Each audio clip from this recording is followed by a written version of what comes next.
No love life? Check your seventh house.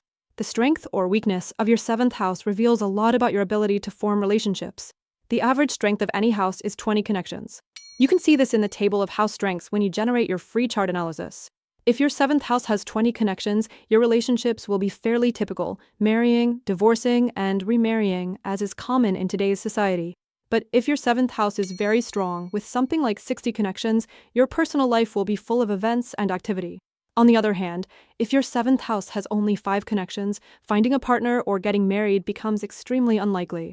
And don't forget, the strength of your houses depends on your location. Always analyze your chart based on where you live to understand how different areas of your life, including relationships, will unfold. Did you know you can temporarily move to a place where your seventh house becomes stronger and filled with positive indications for marriage? In this stronger location, you're more likely to meet a partner. We can even calculate period when it happens with help of individual forecast. Once the relationship is established, you can move back to your original location where your seventh house was weaker. So, challenges like celibacy or difficulty forming relationships can often be improved, even with a short-term relocation. For example, in this horoscope, the natal chart for the person's birthplace shows a seventh house with only 7 connections. The house is empty, and its sole ruler, Venus, forms just 2 aspects. This makes relationships particularly challenging. But he now lives just 70 kilometers away in a neighboring city.